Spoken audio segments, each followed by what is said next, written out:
Big boss OTT 3 के finale की तैयारियां जोरों शोरों से चल रही हैं। हर कोई ये जानना चाह रहा है कि इस बार ट्रॉफी कौन ले जा रहा है। लेकिन इससे भी बड़ा सवाल इस वक्त ये पूछा जा रहा है कि वो कौन से दो लोग हैं जो घर से बेघर हो रहे हैं। आपको बताएंगे कि वो कौन से दो लोग हैं जो घर से बाहर जा रहे हैं, किन्हें मिले हैं सबसे ज्यादा वोट घर से बेघर होने के लिए। लेकिन उससे पहले आपको ये बताते हैं कि कैसे कटारिया ने कर दिया है कमाल। वैसे एल्विश आर्मी जहां पर खड़ी हो जाए तो फिर जीत उसी की होती है। तो कटारिया को आप सभी जानते हैं कि सबसे कम वोट मिले हैं घर से बेघर होने के लिए। कटारिया को बचाया गया है दूसरे कंटेस्टेंट को वोट करके। तो नाम आगे आपको बताएंगे, लेकिन इस वक्त जिस तरह से गेम जो है घर के अंदर देखने को मिल रहा है उससे तो साफ पता चल रहा है कि विनर कटारिया है। क्योंकि वोटिंग के मामले में तो कटारिया आगे चल ही रहे हैं, लेकिन गेम के मामले में भी कटारिया ने पूरी तरह से सिस्टम फाड़ दिया है। चाहे एक्टिंग हो या फिर रोस्टिंग हो या फिर मीडिया के सवालों का जवाब देना हो, बखूबी कटारिया ने दिया है। और इसके साथ साथ कटारिया ने घर वालों को अपनी उंगली पर नचाना भी शुरू कर दिया है। जब विशाल, शिवानी और कटारिया सना मकबूल के साथ गेम खेल रहे थे, छुपन छुपाई और तमाम छोटे मोटे गेम, तो वही लोग जो अब कटारिया के साथ मिलकर छुपन छुपाई खेल रहे हैं वो ये कह रहे थे कि बच्चों की तरह ये कैसे गेम खेलते रहते हैं, क्या गेम खेल रहे हैं बच्चों की तरह। लेकिन अब कटारिया ने उनके साथ मिलकर उन्हें अपने रंग में रंग दिया है। और जो लोग कटारिया, शिवानी, विशाल, सना मकबूल को जज कर रहे थे, अब वो खुद कटारिया के साथ गेम खेलते हुए देखे जा सकते हैं।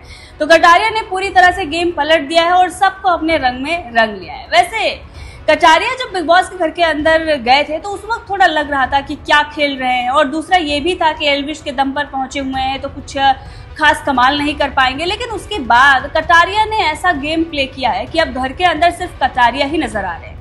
एंटरटेनिंग भी लग रहे हैं, टास्क भी अच्छे से करते हैं, मेहनत भी कर रहे हैं, और दूसरी तरफ वोटिंग के मामले में तो कटारिया आगे चल ही रहे। तो ऐसे में बिग बॉस OTT 3 का विनर कटारिया ही माने जा रहे हैं। लेकिन दूसरी तरफ इस वक्त का जो सबसे बड़ा सवाल है कि कौन हो रहा है घर से बेघर। 7 लोग घर में हैं, लेकिन टॉप 5 में तो 5 लोग ही जाएंगे, तो 2 लोगों को होना है घर से बेघर। अब वो कौन से लोग हैं, चलिए आपको बताते हैं।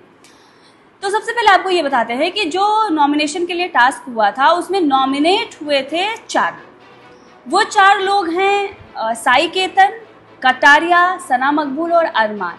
तो इसमें घर से बेघर होने के लिए सबसे ज्यादा वोट मिले हैं साई केतन राव को, जी हाँ, और उसके बाद मिले हैं अरमान मलिक को, फिर मिले हैं सना मकबूल को, और उसके बाद मिले हैं लवकेश कटारिया को।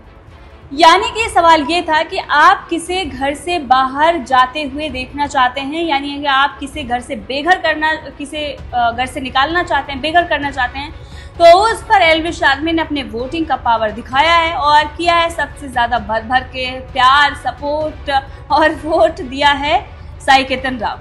लेकिन ये प्यार सपोर्ट जो है वो घर से बाहर जाने के लिए दिया गया। उसके बाद मिले हैं अरमान मलिक को, और उसके बाद सना मकबूल, और फिर मिले हैं कटारिया को। तो इस वक्त कई सारे रिपोर्ट्स में ये दावा किया जा रहा है कि साई केतन राव और अरमान मलिक घर से हो सकते हैं बेघर। वैसे जब से मीडिया गई है घर के अंदर, उसके बाद से अरमान मलिक और उनकी पत्नी कृतिका कुछ खास ठीक नजर नहीं आ रहे। उन्हें अब ऐसा एहसास हो रहा है कि क्या कुछ बाहर चल रहा है। लेकिन अभी तक अरमान मलिक और कृतिका हर किसी को लेकर अपना ओपिनियन दे रहे थे, लोगों को जज कर रहे थे। अब पूरा गेम पलट चुका है। ना अरमान ट्रॉफी पाना चाहते हैं और ना ही कृतिका घर के अंदर और रहना चाहती है। लेकिन आप सोचिए, जब शुरुआत से ही सना मकबूल को, लवकेश कटारिया को, विशाल को टारगेट किया जा रहा था, तब इन लोगों को बहुत मजा आ रहा था।